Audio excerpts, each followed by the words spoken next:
Thank you. It's my pleasure to be here. So, okay, let's get it started, right? All right. Most people wait to feel ready before they start building something. But what if the truth is you only feel ready after you start? What if I told you you don't need clarity, confidence, or even a plan to start building something meaningful? From zero audience to 1 million impressions, from college projects to working in a founder's office, today's conversation is about what it actually takes to build it public. In a world where everyone is consuming content, very few people are actually building something.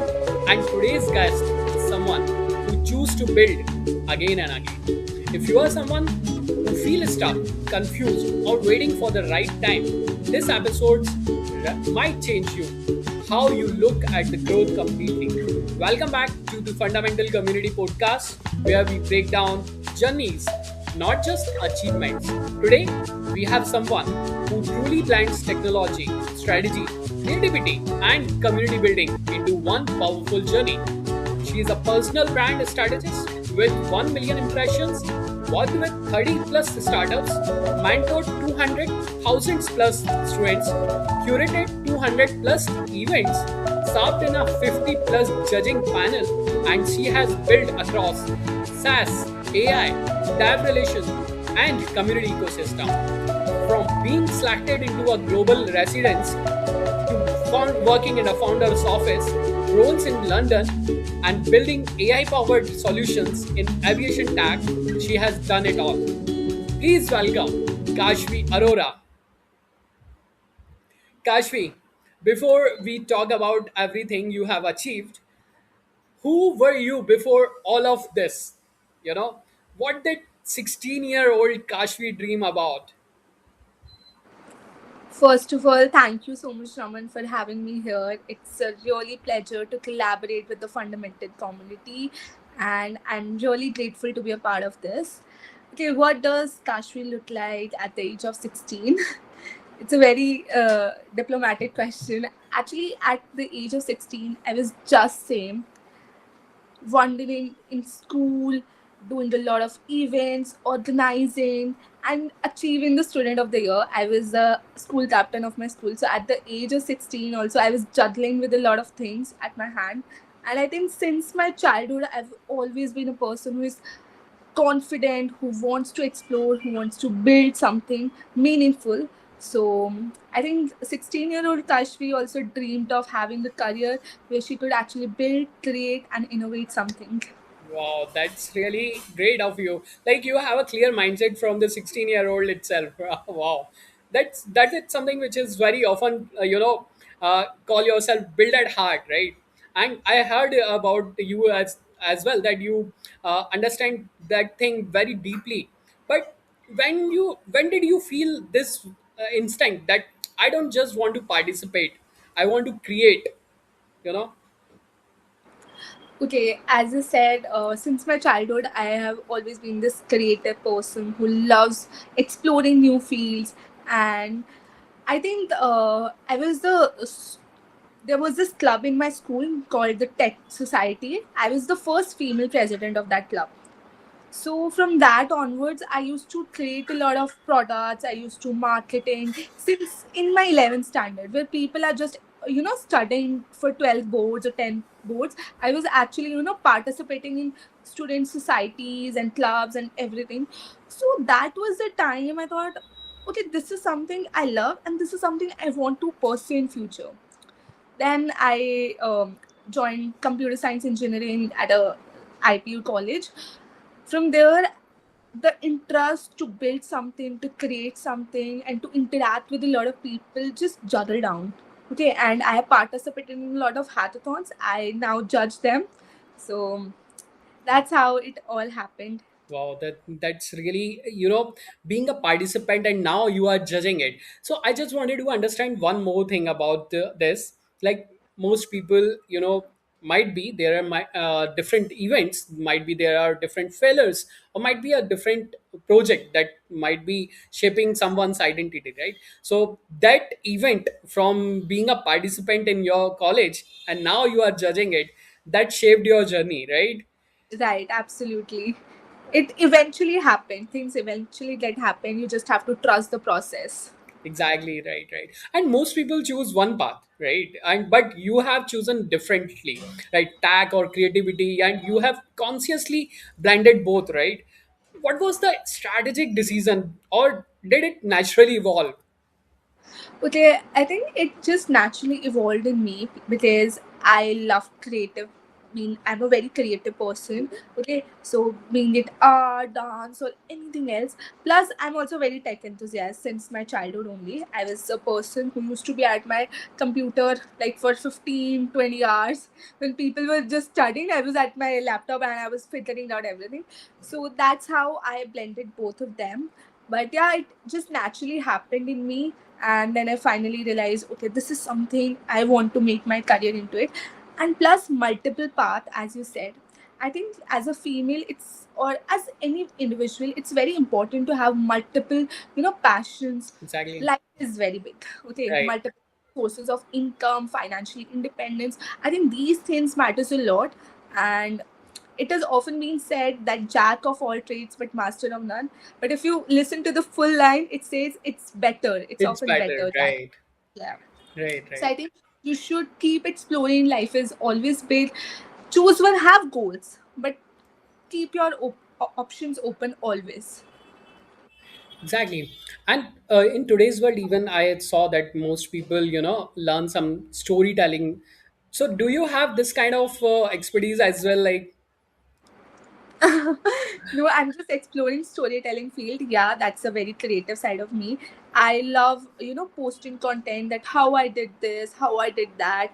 So people get engaged. And yeah, storytelling today matters a lot. yeah, yeah, You see right. people, yeah, these kind of podcasts also matter a lot. People love listening to other people's stories. And in these type of things, authenticity matters the most. Right. Because Yeah. someone will be listening to you and they will be, getting exposure out of your journey. They might learn something from your failures or might be their achievements, right? They can follow your journey. And that's why we are here right now. So I Absolutely. have one more questions that you have started, freelancing work in 2022, right? Am I right about it? Like October, somewhere in 2022. Yeah, yeah, about So, that time. right, that's a scary decision, I believe, that because most students, at that particular time, they just follow the college particulars, or they might be following some subjects. But you have started early, and what that decision made you believe that you are ready to do the freelancing work? So how do you met your first client? Was it smooth or messy, something like that? I wanted to understand that journey of freelancing work from you. All right. So it's a very cute story about my freelancing journey. So We are I was all at my ears, all ears to your journey. yeah, yeah. So basically, I was at my relative's place, Mhm, and I had a very good bonding with one of my relatives. mhm, So she said that she wanted to continue her journey, mhm, continue to build her career. mhm, And I was like, yes, you should definitely do it. But she did not have the expertise of resume building or anything, mhm, interview preparation, since she left because of maternity and everything. mhm, So I helped her creating the CV for her. I mhm, had her for interview preparations all by my skills at that time I had. mhm. And she got a job of 15 LPA. Wow. Yeah, so I was like really amazed. Like, this is something, curating resumes and actually analyzing people's careers Right. and growing their brand, personal brand. I think Wow. this was something I was like shocked at the point that okay, I helped her, and then she gifted me a very hefty amount. Wow. So So so that then was your first client, basically. yeah, so that was first. And then I posted about her on LinkedIn. I got a lot of clients from her only. So Recommendations. yeah, recommendation. So that's how it all went for me.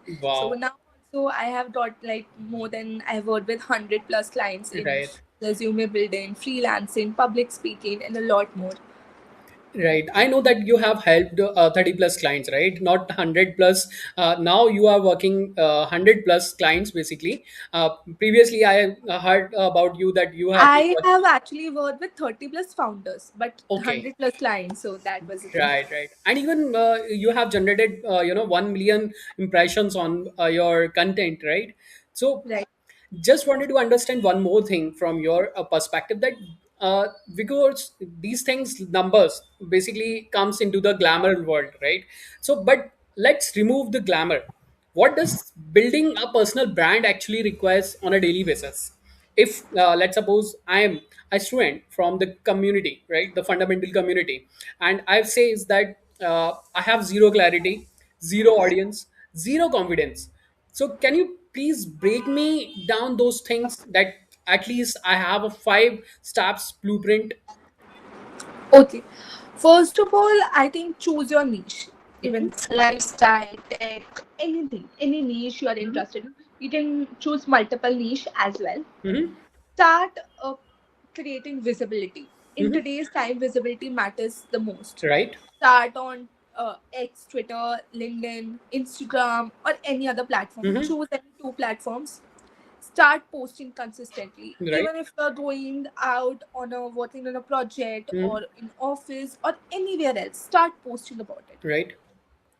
Okay, then that's how you create your personal brand. Start connecting with people. Go to these kind of networking events where Right. you can actually connect with people, and analyze their story. What are they doing in life, and get your market your product or market your brand. Okay, this is who I am. Right. Connect. So that's how. And today, networking is like very important. Exactly. Mhm.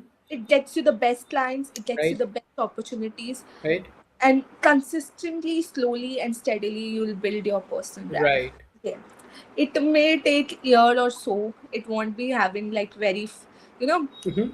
in a second or It's not a second. It luck, will, right? yeah, it will happen eventually. Right. Right. Right. I Right. think hard work is better than choosing luck. Right. Of always. Perfect. So this is something which is a 5 step blueprint for reaching out that 1 plus million impressions. But sometimes, as you said that, this is something which is consistently.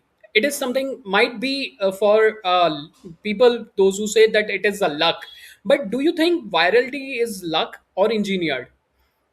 No, virality is not engineered, not even luck also.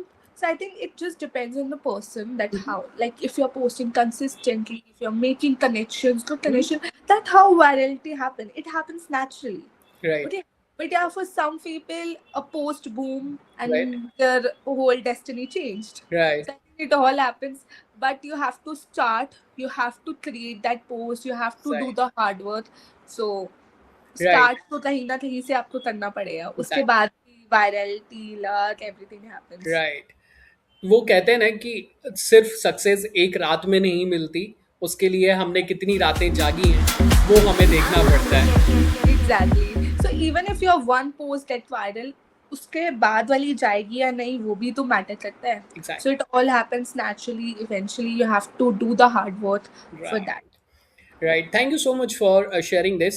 Now, I wanted to understand your work, which you have done in the founders of it at QuickBox in London, right? So that is something which is highly responsible role, and being a small,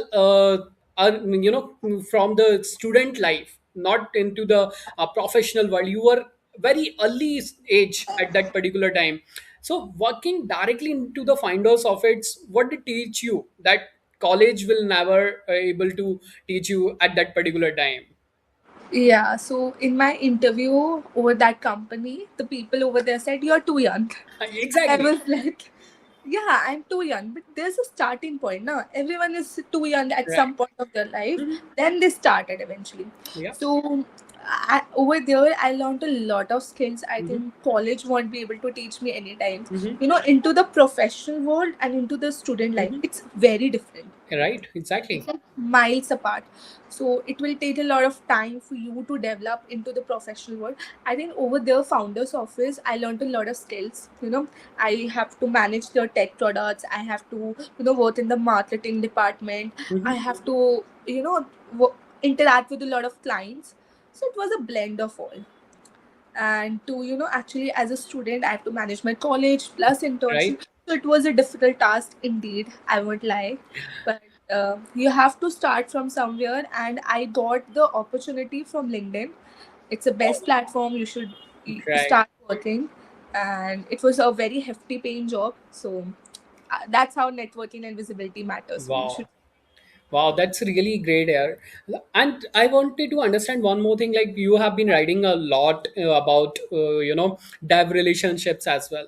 So, but people think that DevRel is such an underrated domain. So, what does actually dev relationships involve beyond writing those blogs? I wanted to understand that if someone wants to enter into that DevRel, what skills they have to build. Okay, first of all, as a DevRel is not a technique. It's both technical plus non-technical. Mm-hmm. If you are a DevRel at a company, you have to manage the tech side as well as the non-tech side. Mm-hmm. It's a mediator in between both of them. Right. Okay, so as well as you have to understand the products and then market to the audience, you have to manage the social media, you have to basically do everything. And in the world of AI, where there are so many tools, I think DevRel is a position which act as a mediator, and which is a very hefty paying role. Mm-hmm. It's like underrated right now, but in coming years it's gonna be at the boom. So I think you should explore both Mm-hmm. tech and the non-tech side. If you know the tech product, you Right. don't know how to market that. Right. That is also a loophole. So I think you should Right. know both of them. Okay, how to use the product and how to market them. Right. Right. Right. Even ultimately, companies needs to market the product whatever they are building. So this is something which is really important.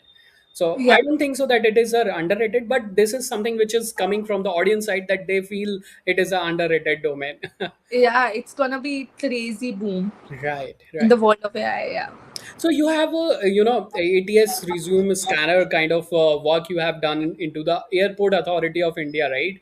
And Yeah. so during that time, I wanted to understand that what kind of resume mistakes after seeing multiple resumes from the backend side, you have done it into the Airport Authority of India.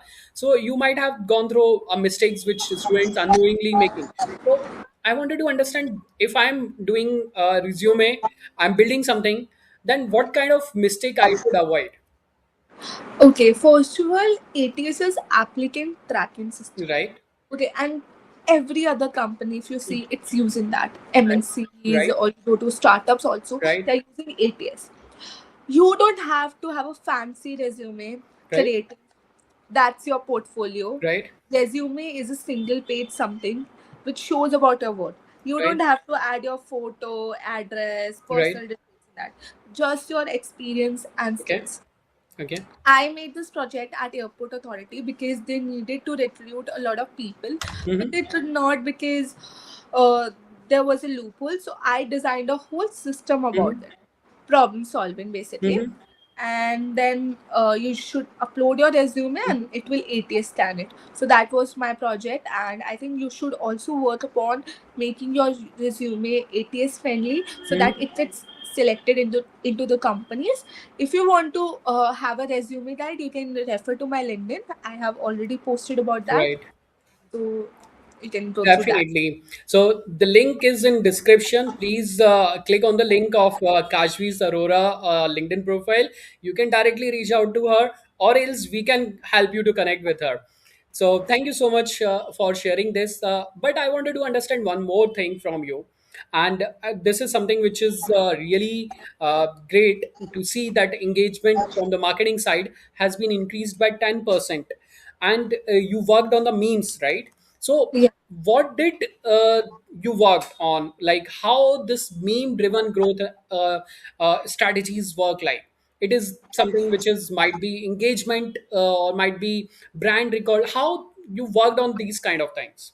What do these memes work better than those, polished ads? Okay, I think today's generation, Gen Z, we all need relatable posts. Right. Okay, if someone has posted a meme or something, we get related to it easily rather than a polished or good post. Memes work better than them. Okay, I have also worked in a lot of companies on brand strategizing where I have encouraged them to post relatable content, memes, or those kind of reels which can actually relate to the audience. I think they work a lot better in the audience side, engagement, and a lot more.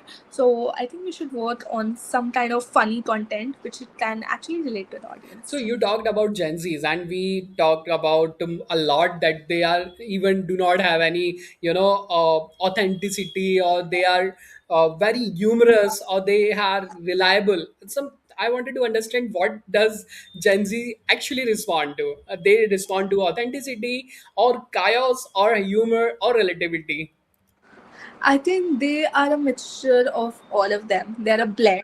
Right. Okay, they're not someone who will, okay, older generation, the generation before us was a lot, determined, and they were actually, focusing on other people, how others will think about us, or they were not able to stand for themselves. But today's generation, I bet you they will stand for themselves. Right. They are very relatable, they are very cautious about their mental health, they are very cautious about how to present yourself. So I think Gen Z today are like a blend of all the emotions, but they are very self-aware about themselves. Right. Even I have heard about a lot that millennials are trying to communicate with Gen Zs, and they do have even, different sign languages as well.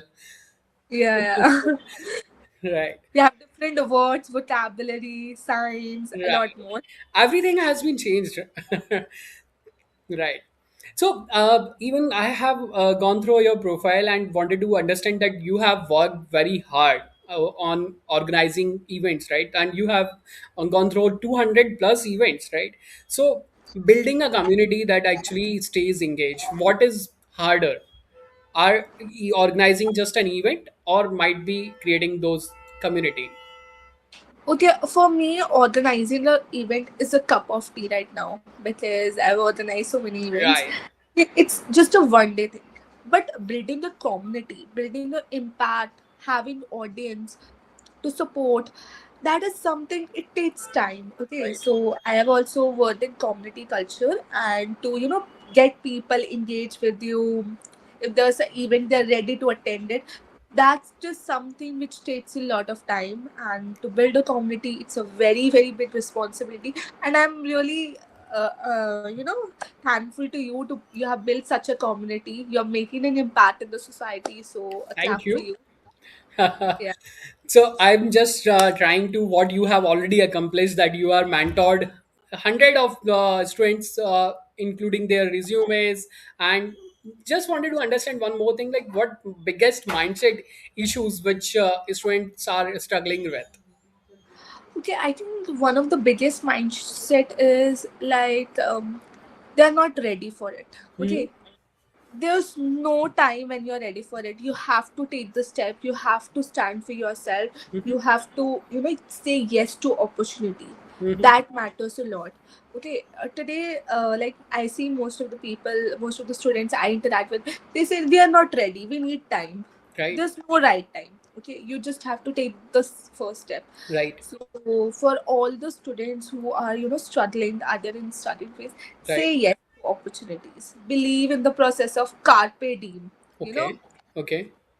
So saying yes. Yeah. So, when you say that growth happens when you say yes to opportunity, that might be something scary to people, or might be exciting to some others. So, what is the scariest yes of your life? I think a lot of opportunities, as I said, a founder's office role, Right. one of the role I thought Hmm. about. So to say yes to that opportunity was really difficult since I was in college at that time and I was actually studying. I have to manage the internship as well. So it was a really hectic experience. So I was working like 20 hours. I was just getting 4 hours of sleep every day. So like 10 hours in college, then 10 hours of internship. So that was something. But today, when I look back, I think I have really outgrown myself and I have really, grown myself over that period of internship to learn those skills, and they matter a lot today for me. So I think it was a blessing. Right. You should say yes. Right, right. And you already won a national level awards. So, did it also change your confidence or pressure levels?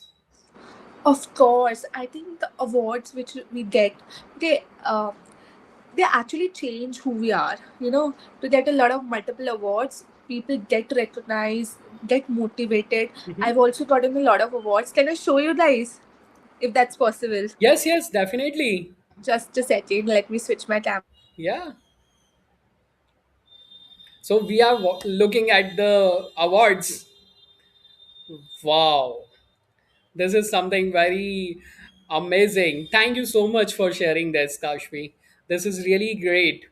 Being a participant, winners, and winning a national level awards is something which is really different. And you have Yeah, proven multiple community people that being a student, you can start early, and even you do not have to wait for a longer time to make something achieved. Thank you so much right. for sharing this. Yeah. So I think the awards matter a lot. So if Right. we keep getting them, we keep improving ourselves. So yeah. I can even recall that I got a small swag from a Google community, and I was very happy to receive that sticker from a Google community, and that motivated me to join another event. So that is Yeah. something which is really motivated.